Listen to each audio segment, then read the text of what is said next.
बिस्मिल्लाहिर्रहमानिर्रहीम। अस्सलाम वालेकुम। आज मैं आपको एक बहुत ही मज़े की दास्तान सुनाने वाली हूँ, इसलिए वीडियो को गौर से देखिएगा, गौर से सुनिएगा। जी हाँ, इस वाक़े का नाम है जवानी दीवानी मस्तानी। हज़रत हुसैन बसरी रहमतुल्लाह अलैह का ज़माना था। आपकी एक शागिर्द जो कि बाकायदगी से आपका दर्स सुनने आती थी, नहायत इबादत गुजार थी। इस बेचारी का जवानी में ही हामद चल बसा। इसका एक बेटा था। इसने दिल में सोचा, अगर मैं दूसरा निकाह कर लूँगी तो मुझे तो दूसरा हामद मिल जाएगा, लेकिन मेरे बच्चे की ज़िंदगी बर्बाद हो जाएगी। इसने बहुत मुश्किलों से ज़माने की ठोकरों का मुकाबला करते हुए बच्चे को पाला। बच्चा जब थोड़ा बड़ा हुआ तो बाप का साया सर पर ना होने की वजह से बेरा रवि का शिकार हो गया और अपना ज़्यादातर वक्त घर से बाहर निकालता। माँ की नसीहत का उस पर कुछ असर नहीं होता। माँ ने सोचा कि ये बड़ा होकर मेरा सहारा बनेगा, लिहाजा इस अजीम माँ ने ये सोचकर अपने जज्बात की कुर्बानी दी। वो माँ घर में बच्चे का पूरा ख्याल रखती। जब वो बच्चा घर से बाहर निकलता तो माँ उसकी निगरानी ना कर पाती। अब वो बच्चा जवान हो चुका था और जवानी दीवानी मस्तानी हो जाती है, लिहाजा वो बुरी सोबत में गिरफ्तार होता गया। शबाब और शराब के कामों में मसरूफ़ हो गया। माँ बराबर समझाती, लेकिन बच्चे पर कुछ असर ना होता। माँ उसको अपने उस्ताद हसन बसरी के पास लेकर आती है। हजरत भी इसको कई कई घंटे समझाते, मगर उस पर किसी बात का असर ना होता। इस बच्चे का नेकी की तरफ रुझान बिल्कुल भी नहीं था। हजरत के दिल में ये बात आई, शायद इसका दिल पत्थर बन गया है, इसके दिल पर मोहर लग चुकी है। बहरहाल माँ तो माँ होती है। माँ उसे प्यार से समझाती, मेरे बेटे नेक बन जाओ, तुम्हारी ज़िंदगी अच्छी हो जाएगी।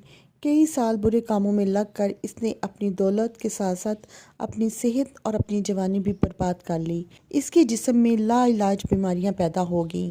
मामला यहाँ तक आ पहुँचा कि उठने की भी सकत ना रही, बिस्तर पर पड़ गया। अब इसको आखिर का सफ़र नज़र आने लगा। माँ ने फिर समझाया, बेटा तूने तो अपनी ज़िंदगी ख़राब कर ली, अब अपनी आखिरत ही संभाल ले और तौबा कर ले। अल्लाह बहुत गफूर रहीम है, वो तुम्हारे तमाम गुनाह माफ़ कर देगा। जब माँ ने समझाया तो इसके दिल पर कुछ असर हुआ। कहने लगा, माँ मैं कैसे तौबा करूँ, मैंने बहुत बड़े बड़े गुनाह किए हैं। माँ ने कहा, बेटा हज़रत से पूछ लेते हैं। बेटे ने कहा, माँ अगर मैं फ़ौत हो जाऊँ तो मेरा जनाजा हज़रत हसन बसरी रहमतुल्लाह अलैह पढ़ाएं। माँ हज़रत के पास गई। हज़रत खाने से फारग हुए तो थके हुए थे और दर्स भी देना था, इसलिए क्योला के लिए लेटना चाहते थे। माँ ने दरवाज़ा खटखटाया, पूछा कौन? अर्ज़ किया, हज़रत मैं आपकी शागिर्द हूँ, मेरा बच्चा अब आखिरी हालत में है, वो तौबा करना चाहता है, लिहाजा आप घर तशरीफ़ ले चलें। हज़रत ने सोचा, ये फिर धोखा दे रहा है और मेरा वक़्त ज़ाया करेगा और अपना भी करेगा। कई साल गुजर गए, अब तक तो इस पर किसी बात का असर नहीं हुआ। वो कहने लगे, मैं अपना वक़्त ज़ाया क्यों करूं, मैं नहीं आता। माँ ने कहा, हज़रत इसने तौबा के लिए कहा है। फिर माँ ने दोबारा कहा, हज़रत वो कहता है अगर मेरा इंतकाल हो जाए तो मेरा जनाजा हसन बसरी पढ़ाएं। हज़रत ने कहा, मैं इसके जनाजे की नमाज नहीं पढ़ाऊँगा, इसने तो कभी नमाज नहीं पढ़ी। अब वो शागिर्द थी, चुप कर गई, रोती हुई घर चली गई। बेटे ने पूछा, माँ क्या हुआ? माँ ने कहा, एक तरफ तेरी हालत और दूसरी तरफ हज़रत ने इनकार कर दिया। अब ये बात बच्चे ने सुनी तो इसके दिल पर चोट लगी और कहा, माँ मेरी एक वसीयत सुन लीजिए। माँ ने पूछा, बेटा वो क्या? अजीब वसीयत थी। कहा, माँ मेरी वसीयत ये है, माँ जब मेरी जान निकल जाए तो सबसे पहले अपना दुपट्टा मेरे गले में डालना, मेरी लाश कुत्ते की तरह सहन में घसीटना, जिस तरह मरे हुए कुत्ते की लाश घसीटी जाती है। माँ ने पूछा, बेटा वो क्यों? कहा, माँ इसलिए कि दुनिया वालों को पता चल जाए जो अपने रब का नाफरमान और माँ बाप का नाफरमान होता है उसका यही अंजाम होता है। मेरी प्यारी माँ मुझे कब्रिस्तान में दफन ना करना। माँ ने कहा, वो क्यों?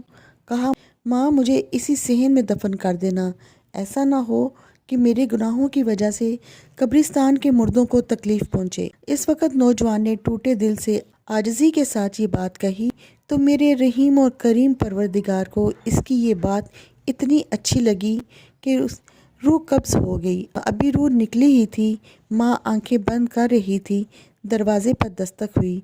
پوچھا کون؟ جواب آیا حسن بصری ہوں۔ کہا حضرت آپ کیسے؟ فرمایا جب میں نے تمہیں جواب دے دیا تھا اور سو گیا تھا، خواب میں اللہ رب العزت کا دیدار نصیب ہوا۔ پروردگار عالم نے فرمایا حسن بصری تو میرا کیسا ولی ہے؟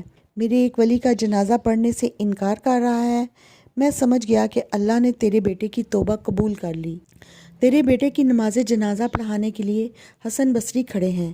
اے اللہ تو کتنا رحیم ہے، مرنے سے چند لمحے پہلے اگر کوئی بندہ شرمندہ ہوتا ہے تو اس کی زندگی کے تمام گناہ معاف کر دیتا ہے۔